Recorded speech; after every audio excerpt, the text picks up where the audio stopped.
जय मंगल भवनीय मंगलहारी, द्रवौषध शिरथ अजिर बिहारी। दीन दयाल विरुद्ध संहारी, हरहु नाथ मम संकट भारी। सियावर राम जय जय राम, मेरे प्रभु राम जय जय राम। जय मंगल भवनीय मंगलहारी, द्रवौषध शिरथ अजिर बिहारी। दीन दयाल विरुद्ध संहारी, हरहु नाथ मम संकट भारी। जय श्री राम। मैं ईशु हरवानी तुलसी की माला गंगा दर्शन से रोज आपको गंगा दर्शन लाइव दिखाता हूँ, पंचांग सुनाता हूँ। आज का पंचांग वैशाख मासे कृष्ण पक्षे द्वितीया शुक्रवार, विक्रम संवत 2081 तद अनुसार 26 अप्रैल 2024। आज द्वितीया प्रातः लगभग 8 बजे तक की है, तत्पश्चात तृतीया। आज का विशेष दिन गंडमूल भद्रा विंशुलो सर्वार्थ सिद्धियो। ये था आज का पंचांग। कल हमने कथा का विश्राम दिया था राम देहिम। आज इससे आगे शंकर भगवान माता पार्वती को ये कथा सुनाते हैं। विश्वामित्र ऋषि अग्नि के सामने तेजस्वी थे, अग्नि के समान तेजस्वी थे। परमात्मा समय अपनी माया से श्री राम रूप प्रकट हुए हैं, ऐसा जानकर वह अयोध्या में उनके दर्शनों के लिए आए। विश्वामित्र जी गणना ब्राह्मणों में होती थी। महर्षि से ये राजऋषि से ये महर्षि हो गए थे। गायत्री मंत्र के आचार्य हुए थे। जगत के इतिहास में एक ही उदाहरण है कि जन्मजात क्षत्रिय होने पर भी तप के प्रभाव से ये ब्रह्म ऋषि हुए। साधारण ऐसा नियम है कि जाति मरने के बाद ही बदली जाती है, चाहे जितना ज्ञान बढ़े। मानव चाहे कितनी भी भक्ति करे, परंतु उसकी जाति बदलती नहीं है। जाति जन्म से ही मिलती है और मरने के उपरांत ही बदलती है। सृष्टि का ऐसा ही नियम है। करेले को 2-4 महीने तक खांड में या चाशनी में डुबोकर रखोगे तो करेले की मिठास तो आएगी, परंतु करेले की कड़वाहट जाएगी नहीं। जाति जन्म से ही लागू हो जाती है और मरने के बाद छूटती है, नष्ट होती है। अपवाद के केवल एक विश्वामित्र ही है, उदाहरण मिलता है। विश्वामित्र ऋषि के लिए भी ग्रंथों में ऐसा लिखा है कि विश्वामित्र क्षत्रिय के घर प्रकट हुए थे, परंतु ब्रह्म बीज थे। दिए हुए प्रसादी चारु भात ब्रह्म जीव से अभिमित्र था, इसलिए क्षत्रिय कुल में जन्म होते हुए भी उनकी तीव्र इच्छा थी कि मुझे ब्राह्मण होना है, मुझे ऋषि होना है, ब्रह्म ऋषि होना है। वशिष्ठ मुझे ब्रह्म ऋषि कहकर बुलाए। वशिष्ठ और विश्वामित्र की कथा वाल्मीकि रामायण में विस्तार से वर्णन हुई है। कुश राजा के वंश में गादी नाम के विख्यात राजा हुए। विश्वामित्र जी उन्हीं के पुत्र थे। महातेजस्वी विश्वामित्र ने अनेक वर्षों तक पृथ्वी पर शासन पालन किया। एक समय वे वशिष्ठ ऋषि के आश्रम में जा पहुंचे और वहीं उन्होंने कामधेनु शबला को देखा। कामधेनु में ऐसी शक्ति होती है कि वह इच्छित पदार्थ दे सकती है। विश्वामित्र ने सबला का प्रभाव देखा। लोभ से उनका मन बिगड़ा। लोभ से लक्षण का लोप हो जाता है। क्षत्रिय राजाओं को गो ब्राह्मण प्रतिपालक कहते हैं। गाय और ब्राह्मण की रक्षा करना ये क्षत्रिय का मुख्य धर्म है। परंतु विश्वामित्र जो लोभ के वश में होकर गाय और ब्राह्मण पर अत्याचार करने को तैयार हो गए, उन्होंने वशिष्ठ ऋषि से शबला की मांग की, परंतु वशिष्ठ ने शबला को देने की मनाही कर दी। विश्वामित्र ने शबला को बालात ले जाने का प्रयत्न किया, पर शबला को क्रोध आया। उसे अनगिनत सैन्य उत्पन्न की और विश्वामित्र के समस्त सेनाओं का नाश किया। विश्वामित्र के एक पुत्र को छोड़ा सभी पुत्रों को नाश कर दिया। इससे विश्वामित्र को अत्यंत खेद हुआ। हताश होकर उन्होंने जीवित पुत्र को राज सौंप दिया और समय वन में जाकर तप करने लगे। उग्र तप से विश्वामित्र ने महादेवी को प्रसन्न किया। महादेवी के वरदान से उन्होंने अनेक प्रकार के शास्त्र, सशस्त्र तथा तत्व विषयक ज्ञान प्राप्त किए। इन नए प्राप्त हुए शास्त्र और उनके वशिष्ठ ऋषि के आश्रम का विनाश किया।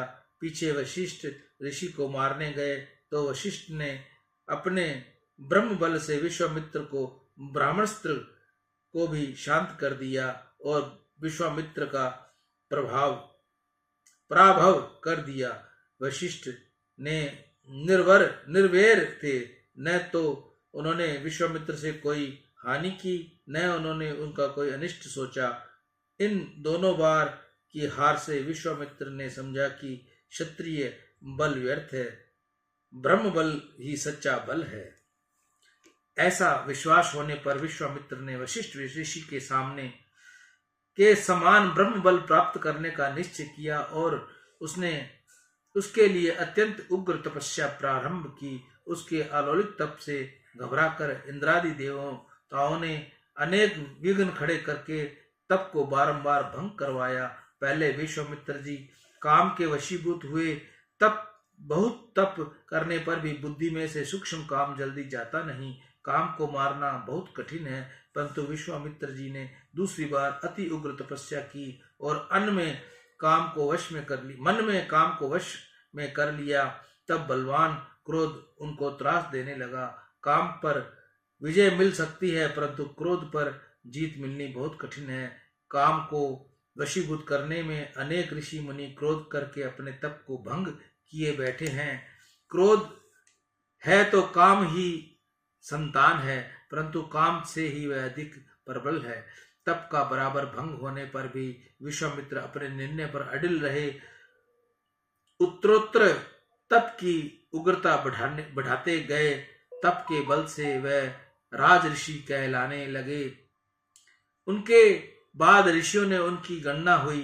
तप बढ़ने पर महर्षि की पदवी भी उनको प्राप्त हुई। उस पर भी विश्वामित्र को संतोष नहीं हुआ। सत्कर्म में, तप में, शक्ति भक्ति में संतोष मानना नहीं, इससे में तो संतोष मानता है वह फिर आगे नहीं बढ़ सकता। विश्वामित्र को तो ब्रह्म ऋषि की पदवी प्राप्त करनी थी। जब तक कि पराकाष्ठा आ पहुंची तब ब्रह्म सहित सब देवताओं ने प्रयत्न होकर उनको ब्रह्म तत्व दिया। ब्रह्मादि देवताओं ने कहा, विश्वामित्र तुम्हारे तप से हम सब प्रसन्न हुए हैं। तुमने अति उग्र तप किया है। तप के प्रताप से तुमको ब्रह्मत्व प्राप्त हुआ है। अब तुम ब्रह्म ऋषि हो गए।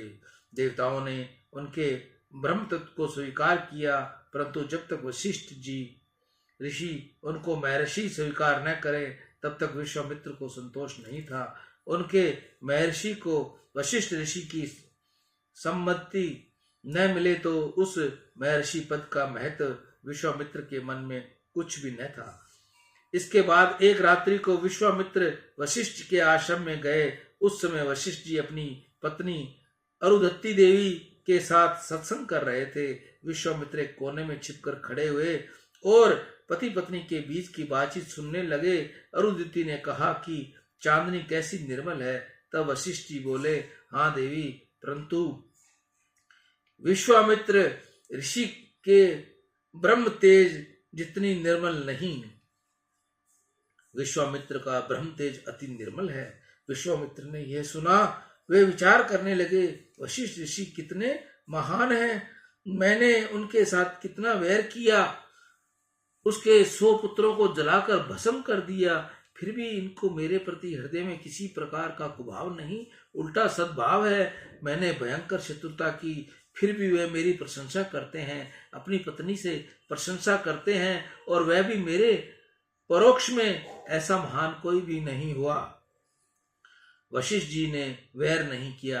कुटिल प्रसंगों के समय भी उन्होंने समय ही सहन कर लिया था। उन्होंने कभी किसी का बुरा नहीं किया था, न किसी के लिए बुरा वचन कहे थे। विश्वामित्र ने उनको बहुत कष्ट दिया था। विश्वामित्र को उग्र दंड देने की शक्ति वशिष्ठ रखते थे, परंतु उन्होंने कभी शक्ति का उपयोग इस प्रकार नहीं किया। वशिष्ठ जी निर्वैर थे, उनका समतत्व भाव स्थिर रूप से टिका रहता था। वशिष्ठ जी की ब्रह्मनिष्ठा अलौकिक थी, वे सच्चे ब्रह्म ऋषि थे। विश्वामित्र का हृदय नरम हो गया। वह वशिष्ठ के पास दौड़कर गए और उनके चरणों में मस्तक नवाया। वशिष्ठ ऋषि ने उनको आलिंगन किया और हंसकर कहा, पधारो ब्रह्म ऋषि। विश्वामित्र को अत्यंत आनंद हुआ। वशिष्ठ ने उनको ब्रह्म ऋषि के रूप में स्वीकार कर लिया। उसके बाद दोनों के बीच प्रगाढ़ मैत्री हो गई। विश्वामित्र जनकपुरी के पास सिद्धाश्रम में रहने लगे। वहां वे अनेक यज्ञ करते थे, परंतु मारीच, सुबाहु आदि राक्षस इनके यज्ञों में विघ्न करते थे। विश्वामित्र ने विचार किया कि भगवान अयोध्या में प्रकट हुए हैं, इस यज्ञ का तो एक निमित्त है, इस यज्ञ में तो भगवान को ही यहाँ ले आऊंगा और संपूर्ण दिवस परमात्मा के दर्शन करूंगा।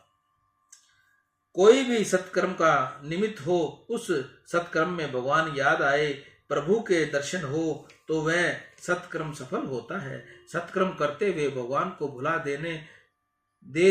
दे तो सत्कर्म का कोई मूल्य नहीं। जिस कार्य से प्रभु प्रसन्न हो वही सत्कर्म है। सत्कर्म को यज्ञ कहते हैं। दान, तप, यज्ञ अथवा ऐसे अन्य सत्कर्म करो, उसके साथ प्रभु का नाम स्मरण अवश्य करना चाहिए। प्रभु स्मरण बिना सत्कर्म अभिमान उत्पन्न करता है। सत्कर्म की पुण्य मिलता है, परंतु प्रभु नहीं मिलते। परमात्मा को नाम स्मरण से द्रवित हृदय में आते हैं। प्रभु स्मरण बिना हृदय में शुद्धि नहीं, और हृदय में शुद्ध न हो तब तक परमात्मा पधारते नहीं। इसलिए जिस समय सत्कर्म करो उस समय प्रभु का स्मरण करना। निष्काम भाव दीनता से उसे करो। विश्वामित्र समर्थ हैं, किसी भी अन्य की सहायता के बिना अकेले ही सब राक्षसों को मार सकते हैं। परंतु रघुनाथ जी का प्रकाट्य हुआ देखकर उन्होंने विचार किया कि यज्ञ के निमित्त से मैं श्री राम लक्ष्मण की मांग करूंगा और उनको अपने आश्रम में ले आऊंगा। प्रभु की पुनित पधारवी अपने आश्रम में करूंगा। ऐसा विचार करके विश्वामित्र अयोध्या में पधारे। विश्वामित्र ऋषि ने गंगा का वंदन किया। सरयू की महिमा महापुरुषों ने बहुत वर्णन की है। सरयू साक्षात श्री राम गंगा है। सरयू का नाम श्री राम गंगा। सरयू के स्नान करने के से पाप जलते हैं। किसी समय तुम अयोध्या जाओ तो खूब याद रखकर सरयू के राम घाट पर स्नान करना। अयोध्या में सरयू का प्रवाह विशाल है। वहां लगभग 200-300 घाट हैं। 15-20 दिन अयोध्या में रहोगे तो आनंद आएगा। अति दिव्य भूमि है, जहां राम घाट पर आज भी ऐसा आभास होता है कि सीता राम जी यहीं विराजे हुए हैं। बहुत शांत है, सात्विक भूमि है। आज तो उनके आगे कोई घाट नहीं, परंतु लोग ऐसा कहते हैं कि इस स्थल पर पहले राम घाट था। श्री रघुनाथ जी यहाँ स्नान करने के लिए पधारे थे। अयोध्या संतों की भूमि है। अन्य तीर्थों में संतों की परंपरा है, पर 50,000 वर्ष पीछे खंडित हो गई। जब अयोध्या के संतों की जो परंपरा है वह सृष्टि के आरंभ से आज दिन पर्यंत अखंडित है। अयोध्या में संत दर्शन का आनंद आता है। श्री अयोध्या की महिमा का वर्णन कौन कर सकता है। विश्वामित्र ने सरयू गंगा का साष्टांग वंदन करके पीछे स्नान किया। तीर्थ में सामान्य जल नहीं, तीर्थ तो कुल्ला करना नहीं, साबुन लगा के स्नान करना नहीं, तीर्थ में कपड़ा धोना नहीं, तीर्थ देव का वंदन किए बिना स्नान करना नहीं, तीर्थ में तन का नहीं मन का मैल धोना है। शास्त्र में लिखा है कि शरीर को शुद्ध करने के घर में प्रथम शरीर को शुद्ध करके घर में प्रथम शरीर शुद्धि का स्नान करके पीछे तीर्थ में स्नान अति उत्तम है।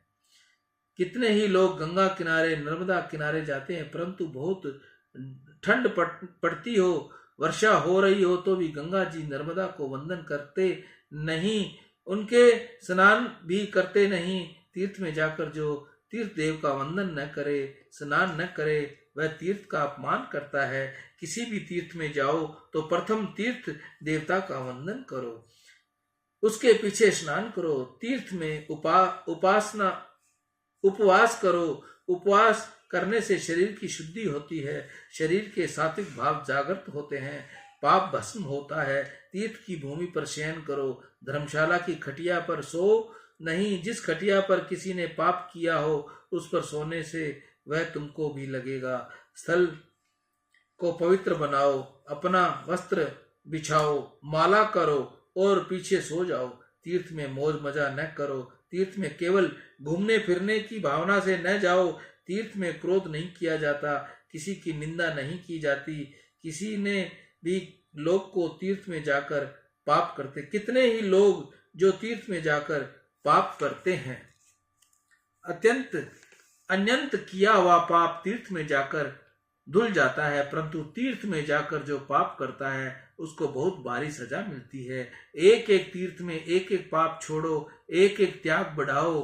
परमात्मा के लिए अतिशय प्रिय वस्तु का त्याग करो तो परमात्मा को दया आएगी।